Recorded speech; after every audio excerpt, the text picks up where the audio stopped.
Hey there, welcome back to another video. This time around, it is my review of the 1997 sequel, Scream 2. Now, I don't agree with the quote here that says it's twice as hip, scary, and entertaining as the first film, but I do feel that it's this entertaining sequel. I think it's a solid sequel. I think it's better than some people make it out to be. I do have some issues with it.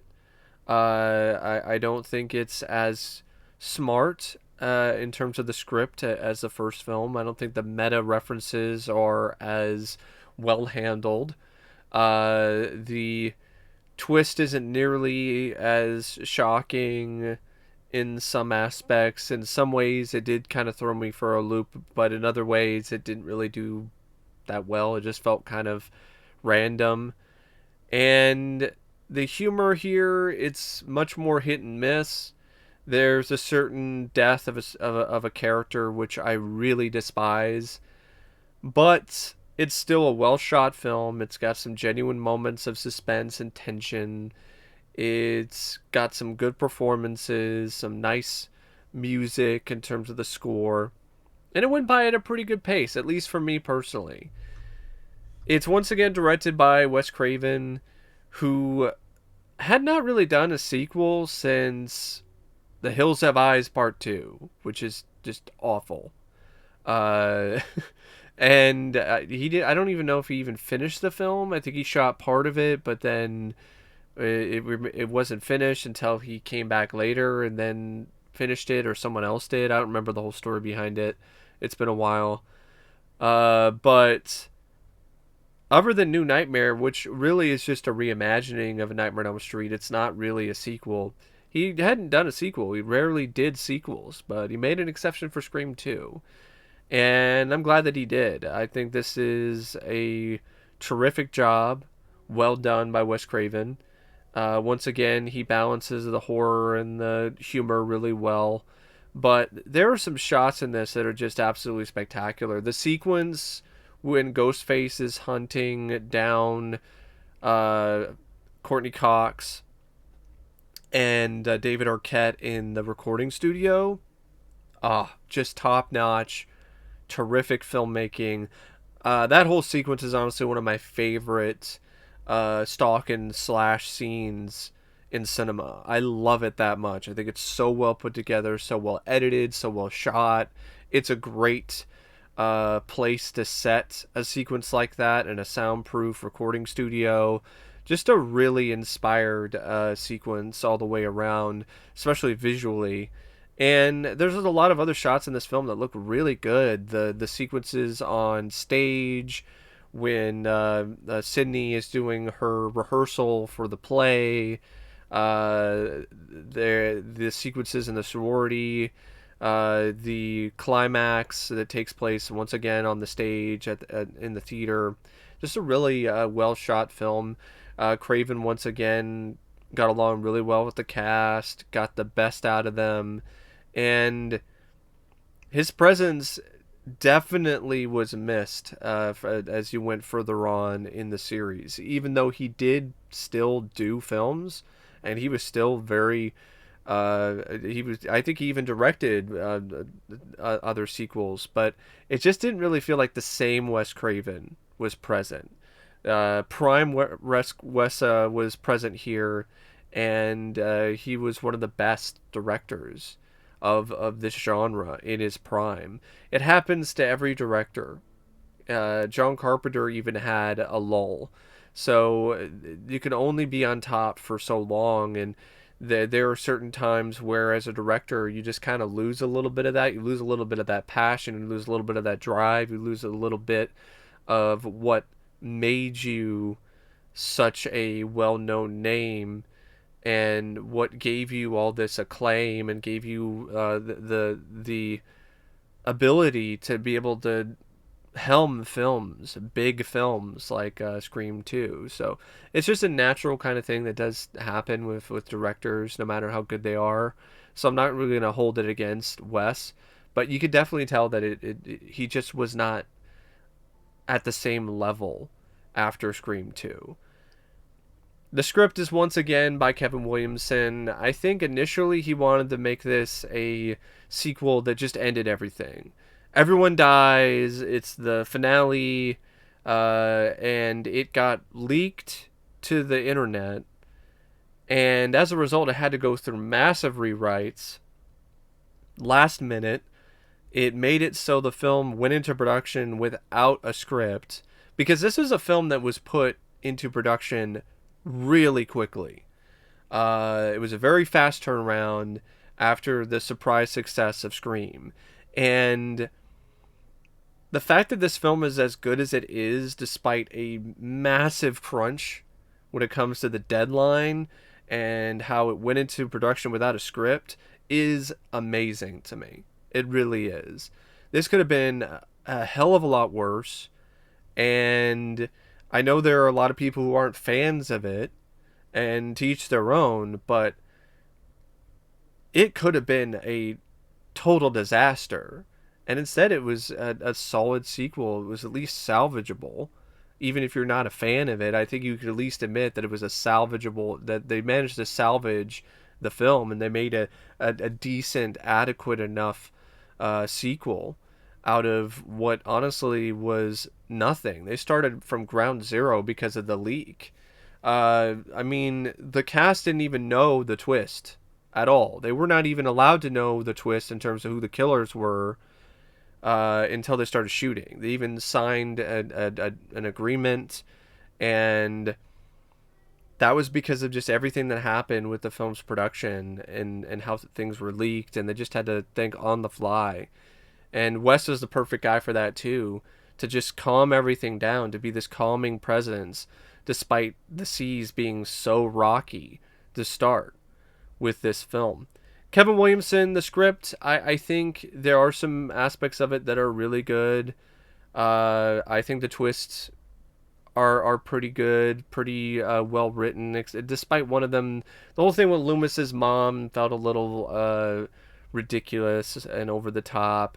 I don't like the whole focus on trying to do the red herring and cat and mouse thing again. I do agree with people who say like the film kind of sags a bit in the middle as a result, because I don't really care about Williamson trying to do this same song and dance again. It's not nearly as effective, and you don't really know as much about these characters either to really get that involved into whether or not they're the killer.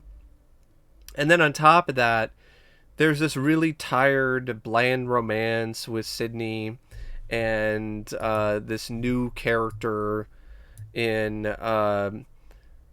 Derek, and I didn't feel that that was written very well. I thought the whole thing where he got up on the table and sang a song was corny as hell and lame. And other than that, the character didn't have much personality or charisma. It seemed like a lot of the lines were just him trying to be mysterious, trying to be a suspect. And I think it was a huge missed opportunity not to have Randy be Sydney's new boyfriend, or at least have Randy be involved more in the story and have Randy be the one that takes up more screen time instead of Derek, because who gives a fuck about Derek? I didn't care about Derek. I didn't care about Sydney's new gal pal either. I thought that character was really forgettable. Did nothing for me. I think the character is Hallie. Yeah, it's Hallie. I didn't give a shit about Elise Neal's character, Hallie McDaniel. I thought that Kevin Williamson did a pretty piss poor job developing that character as well.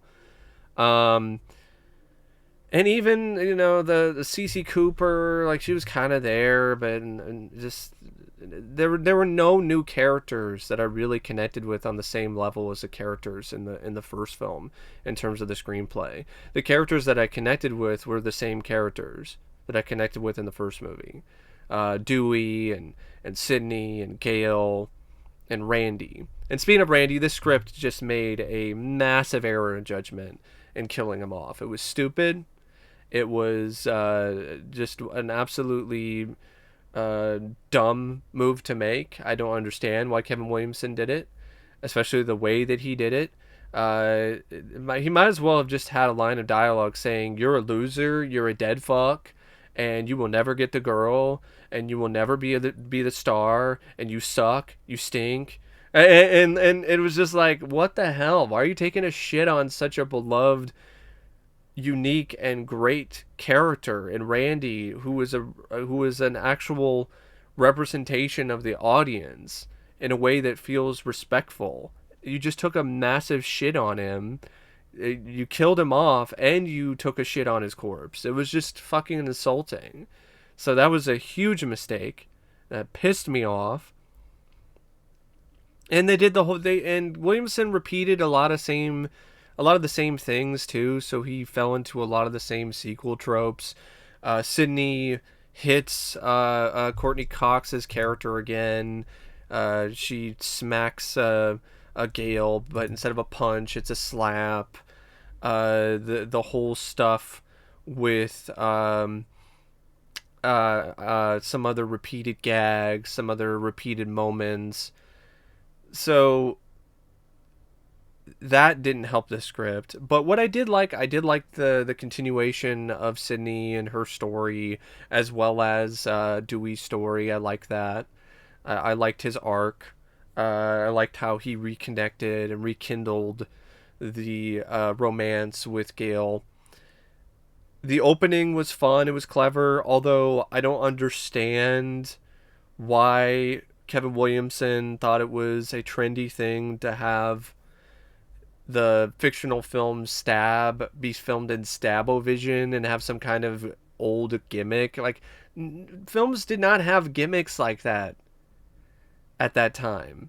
So that just felt really ancient in terms of a reference.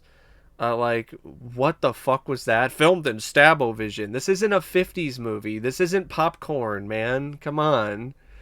And all of that being said, I did like the opening. I thought it was clever. I liked the fake film stuff that was put into the film with Stab, especially the callback to the first movie by actually having Tori Spelling play Sydney in the fictional version of the events. So there were some aspects of it that definitely did work. I liked the whole stuff with Mickey and how he's trying to use violence in films as a airtight alibi. I liked that. And the whole stuff with Cotton, I would have preferred to have Randy be involved with that and be the one that saves Sydney, or have Dewey be involved more instead of Cotton, because I didn't really like Cotton. He was a asshole, and he was just a manipulative prick in this film, and he gets to be the hero. And I guess it's kind of a different take, so I do give Williams some credit for that, for kind of throwing me for a loop when it comes to Cotton's arc and his character. But at the same time, I just would have preferred a different character. I would have preferred more of Randy and have more scenes with Randy instead of Cotton, because I just didn't really give a shit. I was very weary of Cotton. No pun intended. And in terms of other characters, and in terms of the writing, I can't really think of anything that's really worth mentioning. So the script it's solid. It's not spectacular like the first film. The first film's script was spectacular, genuinely, for the most part.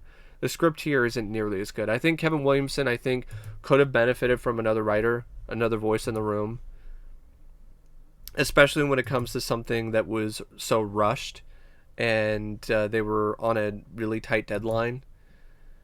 The cast, it's once again really good. I mean, David Arquette, I really liked his performance in this. I liked how he incorporated Dewey's injury into his performance with him limping and so on. I liked how his character changed, became a little more bitter. I liked Neve Campbell once again. She was just a really strong presence and just a really great final girl. I love the fuck you punches she gave at the end, and just fucking smacking Mickey in the face. It was or beating the shit out of Mrs. Loomis. That was just some really cathartic, badass moments for her. Courtney Cox, another good performance. I like how she's conflicted. She shows conflict in terms of what she's doing and the kind of persona that she has. She really starts to kind of turn a new leaf in terms of her bitchy attitude. Sarah Michelle Gellar, it was nice to see her. She was fine, but she didn't really leave that much of an impression on me. It seemed like they were kind of trying to do a similar thing with Rose McGowan's character, but it just wasn't really nearly as effective. Jamie Kennedy, man, he made the most out of what he was given, despite the script basically calling him a loser, shitface, and a dead fuck. But he did the best that he could. He definitely got me invested and involved with the arguments with him, as a film fan, saying stuff like Empire Strikes Back is not a sequel, it's a continuation, it's a part of a trilogy. I'm like, yeah, it is, but it is a sequel, because George Lucas had no plans whatsoever to do another Star Wars. He didn't have any faith in Star Wars to begin with. The script he originally wrote made no sense. It was unfilmable. That's why there were so many uncredited screenwriters that had to come on board and make it into something that could actually work. And then once he finished shooting it, he had no faith in it to the point where he didn't even show up to the premiere. So he never had it. It was never a planned trilogy. So sorry, it sucks that your character died and you got fucked over. But sorry, Jamie Kennedy, you're wrong there. And Empire Strikes Back is a sequel, and it is an example of a sequel that, in my opinion, probably is better than the first. So, but that little rant out of the way, it was just a shame. That character deserved better, and so did Jamie Kennedy. I mean, he was a fan favorite after the first film. This was a prime opportunity for him to break even more into the mainstream and have a big role in a big franchise, and they killed him off. It was just cheap. It was just fucking bullshit. Laurie Metcalf, it was fun to see her as a psycho. It's very opposite to what you normally see from her, and she did a great job. I really loved it. I thought it was a great performance. Yeah, she chewed the scenery at times, but I didn't have a problem with that. Elise Neal did not give a shit. Performance did nothing for me. Kind of felt like she was doing a poor woman's take on the performance by the co-star in Clueless. I don't even remember what her name is. Sorry, I haven't seen Clueless in a long time. I think I saw it like a couple years ago. But it did seem like the writers or the producers saw Clueless and were like, "Hey, be that," and I'm just like, I just didn't really connect with it. Jerry O'Connell was just dead-eyed, just very wooden, just didn't care for that character, didn't care for the performance, and his goofy ass. Timothy Olyphant, I would say it's probably one of his best performances as Mickey. He definitely had a sinister a vibe to him that legitimately did make me uneasy with that character once he revealed his true colors. Jada Pinkett was fun. I actually wish she was the one that was friends with Sydney. That would have been better. Because she left more of an actual impression on me. Liev Schreiber played the asshole, played the creep really well. So I would say he did a good job. I want to mention David Warner because his scene with Sydney where he's trying to get her to go back on stage is a really good scene, and I thought he was a good stabilizing figure when it comes to the film, and I legitimately really liked those scenes. I wish he was in it more because I think he did a really great job in those sequences. Joshua Jackson has a little bit role as a film class guy who's doing some getting involved in some conversation. I think it's like he mentions a sequel that's like really shitty or something like that. It was like, it's a sequel, sequel that's better than the first, and then people look at him like he's fucking crazy. I forgot exactly what the sequel was, but it was one where you're like, really, dude? Like, really? And then you already had Tori Spelling, Luke Wilson, Heather Graham playing the fictional versions of the characters in the first film in Stab. a 1 and 2. Forgive me for the fucking vacuum. I don't know why somebody just decided to vacuum right now. So my apologies. But yeah, you also had Omar Epps, who played Phil, who was the boyfriend of Jada Pinkett in the beginning of the movie. And Roger L. Jackson came back as Ghostface, and once again did a really good job with that performance. The cinematography by Peter Deming, I think, is effective. It works. It definitely has its moments. I think it worked well with Wes's style. The film was once again really well edited by Patrick Lussier. The score by Marco Beltrami I thought was better here than it was in the first film. It was more consistent, and I like the new tracks that were added to it by Danny Elfman and Hans Zimmer. I love the Danny Elfman piece that was used during the theater sequence, and I really like the use of Hans Zimmer's score from Broken Arrow. I love that theme. I love that film. It was really unexpected. It was really cool to see that used as Dewey's theme. I know Marco Beltrami didn't like it because he was working on a piece, and the only reason why the Broken Arrow music was used was for a temp score for a screening, but the audience reacted so strongly to it that the studio kept it in, and I think that was the right choice. It really was. It's a rare example of a score from another movie being used in a film in a way that actually works and doesn't come across as just lazy fan service or nostalgia baiting. The film had a running time of 120 minutes. I felt for the most part it went by at a good pace. There were some moments where it got a little slow in the middle. I do agree with some people because of the cat and mouse stuff, which really doesn't work that well here compared to the first film. But I still felt there were some genuine moments of suspense, some genuine thrills, and some genuine fun. I liked it. I liked Scream 2. I enjoyed it. I had a lot of fun with it. And I don't really have a whole lot to say except why the fuck did they kill off Randy? That was a big mistake. Big, giant fucking mistake, and the franchise has been paying for it ever since. But anyway, thanks for watching my review of Scream 2, and as always, I'll see you later. See ya.